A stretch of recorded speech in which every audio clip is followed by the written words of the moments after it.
Oui, c'est le Batman que je voulais voir, enfin. Oui, oui.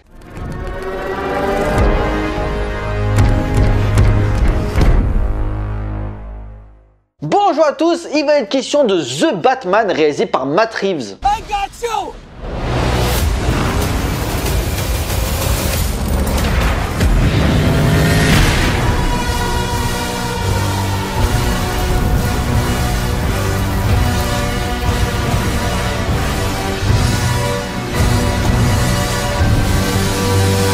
L'histoire, après 2 années à arpenter les rues de Gotham City en tant que Batman et à insuffler la peur chez les criminels, Bruce Wayne, aidé de ses fidèles alliés Alfred et James Gordon, doit faire face à un nouvel ennemi nommé le Riddler, qui pose des énigmes dans les lieux où il commet ses meurtres. Son enquête va le mener au cœur de la pègre de Gotham où règne la corruption, mais aussi forger de nouvelles relations, notamment une certaine Selina Kyle, pour rétablir la justice dans la ville qu'il s'est juré de protéger depuis la mort de ses parents. Difficile de trouver un super-héros plus iconique que Batman. Ayant su au fil des années s'ancrer dans la culture populaire et toucher un large public, les BD, les serials, les séries d'animation, les jeux vidéo et bien sûr le cinéma.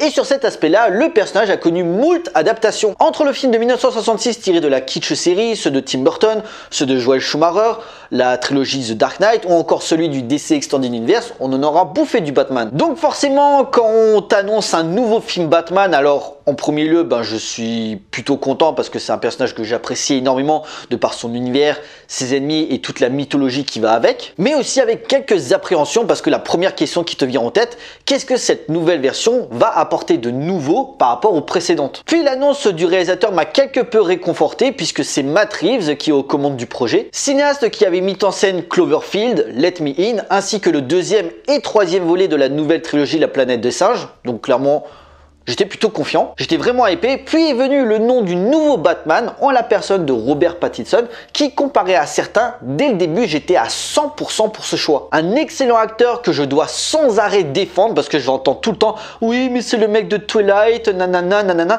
et j'ai envie de leur dire les gars, c'était il y a 10 ans. Regardez ce qu'il a fait depuis. The Rover, Cosmopolis, The Lighthouse, Good Time, voire Tenet, même si j'ai pas forcément apprécié le film, mais il avait clairement le personnage le plus intéressant. Et donc après toutes ces polémiques débiles, le film sort enfin dans les salles pour un résultat. Je vous encourage à aller voir The Batman parce que c'est putain de génial. Matt Reeves propose, malgré son côté réaliste déjà vu chez Nolan, un thriller sombre n'étant pas juste un simple film de super-héros, mais mise sur tout le parcours psychologique de Bruce Wayne avant de devenir le justicier que l'on connaît. Batman est encore jeune, il n'existe que depuis 2 ans et on sent sur certains moments qu'il lui manque encore un petit peu d'expérience dans certains de ses choix. Malgré tout, la peur qu'il fait naître est bel et bien présente. Après une séquence d'ouverture magnifique où on voit le Riddler tuer le maire, on nous présente via une voix off le héros qui se questionne sur ses agissements, la représentation de Gotham ainsi que la violence qui en découle. On assiste à différents montages alternés où on nous présente des gangsters lambda, un mec qui braque un magasin, un autre qui est en train de faire des tags ou encore un groupe de racailles maquillés qui s'apprête à attaquer une personne. Et d'un coup le logo Batman débarque dans le ciel et à ce moment-là la peur de s'échapper ou de s'enfoncer dans le noir prend une grande ampleur. Tu sens la peur dans les yeux, elle se fait ressentir à l'écran. Ils sont en train de se dire si je me dirige là-bas, je sens que peut-être Batman va débarquer et va me défoncer. D'ailleurs c'est ce qui arrive pour le groupe de racailles qui s'apprêtait à défoncer quelqu'un. Il passe par le couloir, au début tu entends juste les bruits de pas et petit à petit tu vois sa silhouette. Il les massacre tous au corps à corps et la victime, plutôt que de le remercier de l'avoir sauvé, il est là, me frappez pas s'il vous plaît. Ça annonce direct la couleur sur ses intentions et sur la peur qu'il veut susciter chez tout le monde. La peur primaire du noir et les démons qui en ressortent, la mise en scène virtuose arrive à iconiser Batman comme un monstre qui hante les rues. Une forme visuelle rugueuse et sombre où la violence se mêle aux profondeurs maladives de la ville de Gotham. Un entre-deux entre la série d'animation culte des années 90 créée par Bruce Timm, qui jouait énormément sur l'iconisation et les textures que l'animation pouvait émettre à l'écran, que ce soit sur le décor mais également la présence de Batman pouvant surgir à n'importe quel moment, et le réalisme moderne de la trilogie Dark Knight façon Christopher Nolan, qui arrive à se marier parfaitement. On sent que Matt Reeves connaît ses références, aussi bien les films mais également d'autres médias. La BD forcément puisant beaucoup dans un long Halloween pour son ambiance et surtout, et ça fera plaisir aux gamers, les jeux Arkham, donc Arkham Asylum, Arkham City et Arkham Knight. Avec ce côté enquête, trouver des indices, déchiffrer des codes, en particulier l'homme mystère, parce qu'il y a souvent dans les jeux les missions secondaires où en gros on doit trouver les énigmes de l'homme mystère jusqu'à l'affrontement final. Donc en gros, c'est vachement fidèle sur cet aspect-là. L'aspect infiltration, aussi bien Batman que Bruce Wayne, est plutôt intéressant aussi, empruntant à plusieurs genres, aussi bien le thriller que le film d'action, ça reste un film de super-héros, mais également le film noir qui permet à The Batman de prendre une nouvelle dimension. Les ruelles sombres, la voie déjà citée précédemment, ainsi que certains lieux qui permettent de revenir aux origines du personnage via un univers maintes fois exploré, mais qui nous a pas encore délivré tous ses secrets. C'est ça la force de Batman, on a beau connaître toutes les itérations du personnage, on en découvre encore pour surprendre le spectateur. Diverses mécaniques qui amènent un récit riche et dense, certes des fois ça manque de subtilité, mais franchement c'est presque un sans faute dans sa construction narrative. Le film se paye même le luxe de nous prendre un revers avec un 4e acte. En général la construction d'un film se résout en 3 actes. Le premier, introduction, on présente les personnages et l'univers, ça prend 20 grand max 30 minutes pour ça. Deuxième acte, présentation de la menace. Et troisième, conclusion et on résout les enjeux. En général, c'est comme ça. Ici, il nous fait un petit peu comme Alien où au moment où tu penses que c'est fini, il te fait encore un 4e acte pour te dire non, non, non, il y a encore quelque chose à régler. Après que le Riddler se soit fait capturer, le Riddler c'est l'homme mystère pour ceux qui savent pas, et bien après qu'il se soit fait capturer, donc il est en prison, il avait encore échafaudé un autre plan pour inonder la ville et ainsi marquer les esprits pour créer de nouveaux adeptes dans sa vision du monde.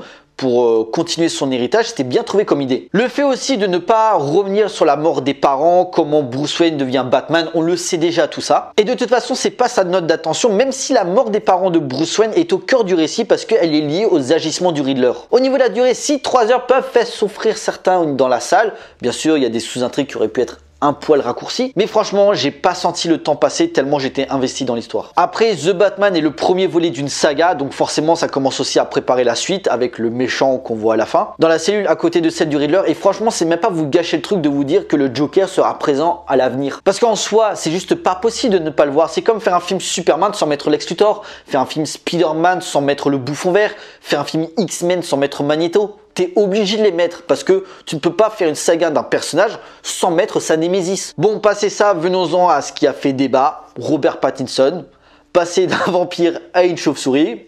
Finalement, il y a une certaine logique quand même. Après Michael Keaton, Ben Affleck et Christian Bale, il avait la lourde tâche de réinventer le personnage tout en s'écartant pas trop de ce qui a fait l'aura de Batman. Et ben perso, je pense qu'il va faire taire tous ses détracteurs parce que je veux pas partir dans les comparaisons. Ouais, lui, celui-là, il est mieux que celui-là, celui-là, il est mieux que celui-là. Non. Mais peut-être que c'est encore trop frais, je viens de voir le meilleur Batman. Attention, je parle du meilleur acteur pour interpréter Batman. Le meilleur film Batman, c'est encore un autre débat. Bien aidé par un script en béton, Robert Pattinson arrive à retranscrire la violence du personnage, la rage qui le ronge pour laisser éclater sa colère pour combattre ses ennemis, tout en arrivant à nous toucher via une sensibilité qu'on ne pensait pas venant du héros. Un homme torturé par son désir de justice et de vengeance, mais qui par instant, comme la discussion avec Alfred à l'hôpital, joue sur une émotion inédite chez Batman au cinéma. Le reste du casting aussi est impeccable. Zoe Kravitz en Catwoman, je crois que je viens de trouver ma nouvelle femme. Elle a une prestance et un sex appeal qui t'ensorcelle, et la dimension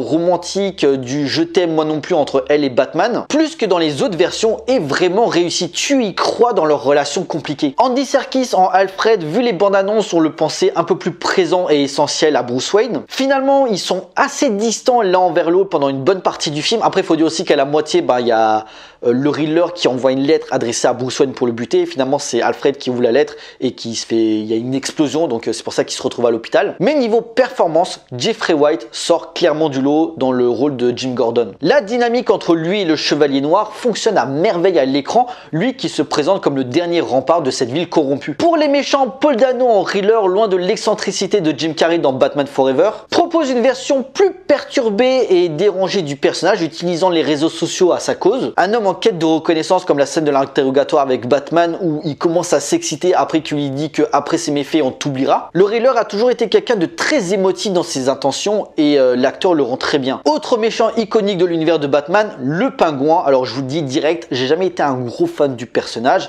mais Après, il faut avouer, Colin Farrell est méconnaissable dans le rôle. Un véritable obstacle dans l'enquête de Batman. Il y a aussi Carmine Falcone, parrain de la pègre, qui prend surtout de l'ampleur dans le dernier tiers du film, mais John Turturro est impeccable comme d'habitude. Donc niveau casting, pour moi, c'est quasiment un sans faute. The Batman fait honneur à la création de Bob Kane dans la capacité qu'a Matt Reeves à puisé dans l'essence même du personnage sombre et torturé, un miroir désespéré capable à tout moment de franchir la ligne de sa barrière morale, bloqué dans le passé et cherchant grâce à Batman à se dépasser et à chercher un sens à sa vie par la vengeance, mais qui au fil de l'histoire n'est pas le message qu'il veut faire passer, mais plutôt l'espoir d'une ville qui peut renaître. Toute la force mythologique réside ici et la musique de Nirvana, Something in the Way, fait sens dans cette philosophie, à la fois rebelle et sans espoir, avant que le pessimisme laisse place à l'optimisme pour un meilleur futur. Niveau mise en scène, là aujourd'hui on se bouffe des blockbusters qui se ressemblent tous sans âme et qui sont blindés de CGI pour faire avaler la pilule. Avec son directeur de la photographie Greg Fraser qui a récemment bossé sur le Dune, on se prend une véritable claque visuelle, avec des plans magnifiques et un jeu sur l'obscurité très intéressant dans les scènes d'action. La scène où Batman se bat dans le bar ou encore l'autre dans le couloir qui est totalement dans le noir.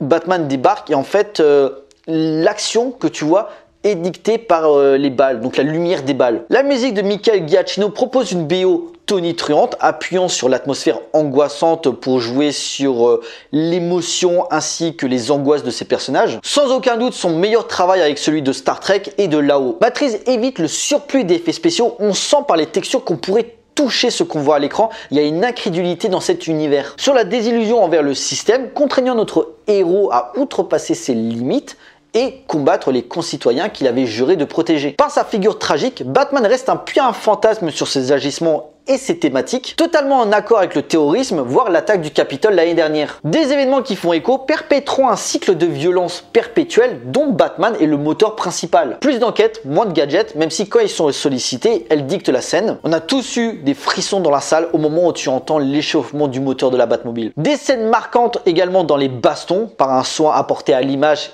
et au découpage pour chorégraphier l'action, sans pour autant jouer sur une recherche d'esthétisme. Tu sens l'impact des coups. Les mecs qui se font tabasser par Batman se réveillent avec des côtes cassées ou sont tétraplégiques à vie. Du coup, The Batman, meilleur film Batman ou pas?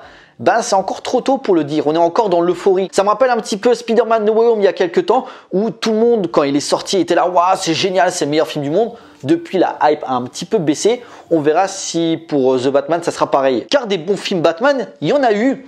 Batman le défi de Tim Burton, The Dark Knight de Christopher Nolan, voire Batman contre le fantôme masqué si on veut aller dans l'animation. Bref, il y a de la concurrence. Bon, il me faudra un deuxième visionnage pour savoir si mon ressenti positif, alors je l'adore, c'est pas le problème, mais si je suis toujours dans l'idée que c'est un chef-d'œuvre ou si je serai un peu plus mesuré. Malgré tout, ça reste une sacrée expérience de cinéma et il me tarde de retourner arpenter les rues de Gotham City. En conclusion, The Batman est bien la relecture bouleversante que l'on attendait du justicier masqué de Gotham. Sombre, innovant et d'un concentré d'adrénaline, Matt Reeves fait honneur aux super-héros DC, imposant une sensation de grandiose, mais aussi un certain nihilisme via un Batman plus noir et politisé que jamais, bien accentué par la partition de Robert Pattinson, qui, comme Heath Ledger à une époque, fera fermer des bouches. Long, mais sans longueur, prenant son temps pour développer la construction d'un Batman sauveur, l'univers cohérent et la direction artistique soignée cohabitent habilement, redonnant ses lettres de noblesse à la chauve-souris. L'une des plus belles représentations du justicier de Gotham, réinventé comme un reflet de son époque. Une œuvre qui, je pense, en tout cas je l'espère, fera date dans le genre super-héroïque au cinéma. Voilà, cette vidéo est à présent terminée. J'espère qu'elle vous a plu. N'hésitez pas à liker, à partager auprès de vos amis si vous en avez. N'hésitez pas à me laisser des commentaires pour me dire ce que vous avez pensé du film. Pensez à me suivre sur les différents réseaux sociaux pour suivre l'actualité de la chaîne et surtout, abonnez-vous pour la soutenir. Pour nous, on se retrouve pour une prochaine vidéo. D'ici là, portez-vous bien, allez voir des films. Ciao.